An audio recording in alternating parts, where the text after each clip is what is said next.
Salut à toutes et à tous, moi c'est Richel. Pour ceux qui ne me connaissent pas encore, bienvenue dans cette nouvelle vidéo, bienvenue dans ce nouveau chapitre où on parlera de toute autre chose et qui bien sûr est une continuité de notre premier chapitre dans lequel on parlait de gestion de mots de passe. Dans cette nouvelle vidéo, dans ce nouveau chapitre, on parlera de phishing. Et de mon point de vue, j'espère que c'est le vôtre aussi, qui dit phishing dit aussi, bon, dit quelque part mot de passe, normalement. Donc, les phishing, en fait, ce sont des menaces grandissantes. On en est tous victimes, bien sûr, moi y compris. Et si on ne sait pas comment s'y prendre, si on ne prend pas les mesures qui vont avec, on court normalement des risques très graves. Et croyez-moi, le mot n'est pas assez fort pour le décrire. Donc, il est important de prendre les mesures nécessaires et entreprendre les démarches qui vont avec. Si on a été victime d'une telle attaque, quitte à informer la police, voire les autorités compétentes. Donc, s'il vous arrivait ou s'il vous arriverait de cliquer sur un site malveillant que vous auriez reçu par email et dans lequel vous avez entré vos données personnelles et que vous remarquez plus tard que le site en fait il est frauduleux, il est malveillant, il est important de le signaler aux autorités compétentes. Ce que très peu de personnes le font, voire personne ne fait. Euh, Pourquoi en fait le signaler aux autorités? Si demain il arrivait que la personne malveillante arrivait à utiliser vos données et que vous l'avez signalé auparavant, voyez ici en cela un début de preuve pour vous.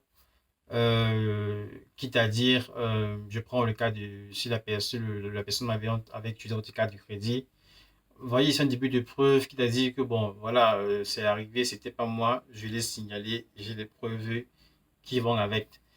Donc, il est important de le faire et ceci aussi, quand vous le signalez, c'est un début de crédibilité que les autorités feront en votre personne. Donc, le phishing ou hameçonnage en français, c'est une méthode utilisée par des individus malveillants pour tromper des utilisateurs en leur faisant croire qu'ils interagissent avec une entité légitime qui peut être une entreprise ou une organisation de confiance. Donc, le but pour eux, en fait, c'est de tromper ces utilisateurs et de leur voler des informations personnelles telles que des identifiants de connexion, des informations sur leur carte de crédit et des données personnelles. Donc, comment le voir ensemble? En fait, les attaques de phishing prennent de nombreuses formes. Entre autres, on a des emails, donc comme vous pouvez le voir, j'espère d'ailleurs que c'est assez lisible. Là, c'est mon compte à moi, ma boîte email.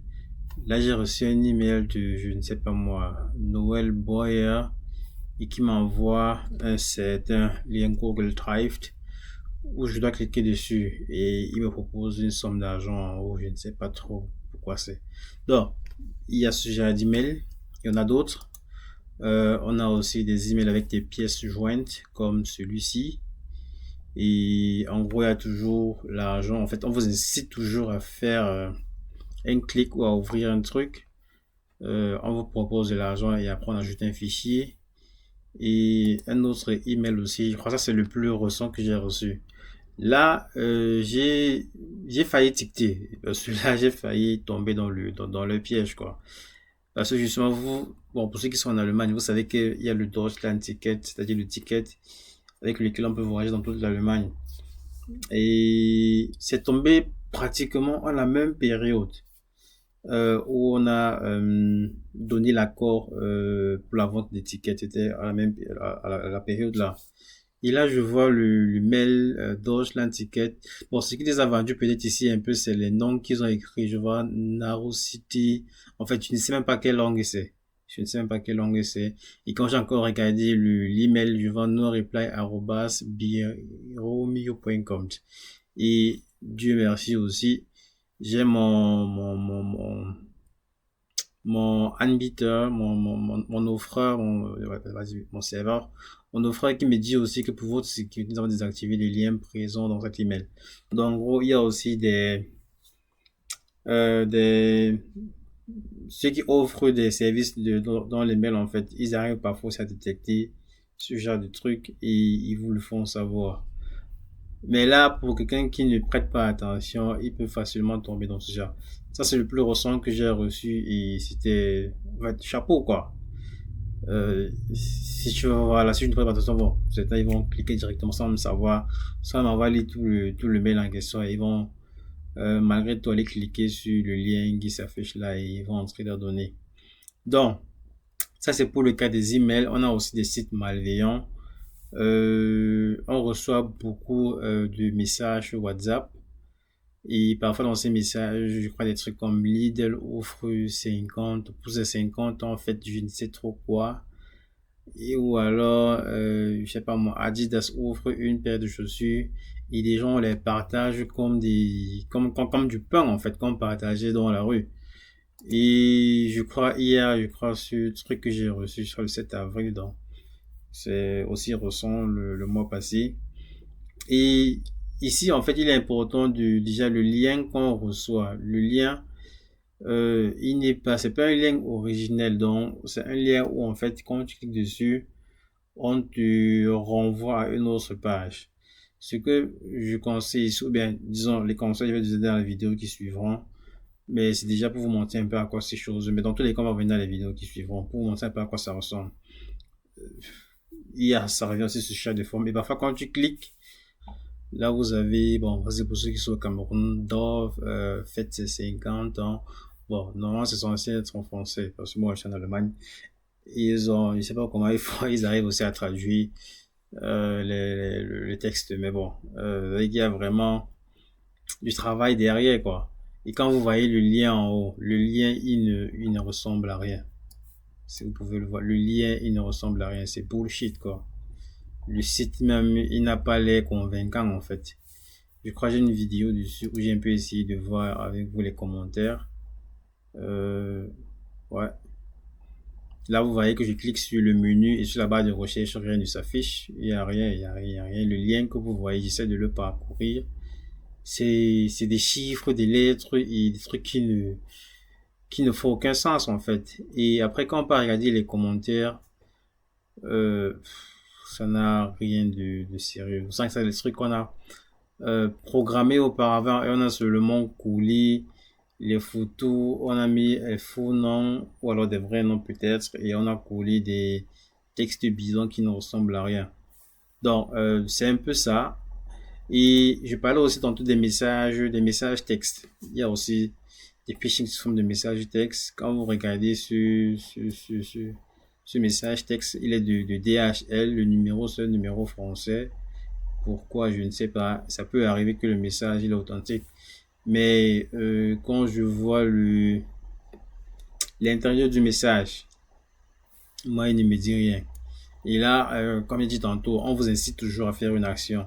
Ici, on dit die Zusatzkosten sind zu begleichen by. En fait, les frais sont à payer à travers le site qu'on a mis là.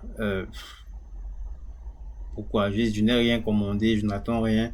Pourquoi vais me retrouver en train de payer un truc que je n'ai pas commandé? Donc, Donc, en gros, c'est un peu ça. Après, on a aussi les appels téléphoniques dans lesquels une personne se fait passer pour une entreprise ou une organisation et essaye de vous voler vos données, quoi. Donc, les criminels derrière ces attaques utilisent souvent des techniques sophistiquées. Vous convenez avec moi que c'est pas tout le monde qui peut s'asseoir derrière son PC et développer des trucs comme ça. Donc, cette technique, justement, ont pour but d'être crédible à vos yeux et d'être plus persuasif. Donc, quoi de plus normal? Malheureusement, le phishing est une menace croissante dans notre monde numérique. Vous êtes d'accord avec moi que de nos jours, on tend de plus en plus vers la digitalisation et les conséquences peuvent être désastreuses, allant de l'usurpation d'identité à la fraude financière. ou alors comme phishing, je dis, ça peut aussi entraîner des pertes financières. Vous êtes d'accord avec moi que si quelqu'un vole votre carte d'identité et arrive à voir à cela votre mot de passe, il voudra forcément vous soutirer des sous. Donc, tout ceci, bien sûr, ça compromet forcément la sécurité de vos informations personnelles et à travers ça, il pourrait aussi anarquer votre entourage. Donc, il est important de savoir tout ça et c'est pourquoi je pense aussi qu'il est essentiel de sensibiliser sur ce sujet pour que nous soyons tous conscients du danger du phishing et que nous prenions des mesures pour nous protéger, pour protéger notre entourage contre ces attaques malveillantes. Heureusement pour nous, heureusement bien sûr, il y a des mesures que nous pouvons prendre pour nous protéger contre le phishing, bien sûr. Donc, je reviendrai bien sûr dans les vidéos qui suivront. Mais tout d'abord, je vais énumérer ici quelques-uns.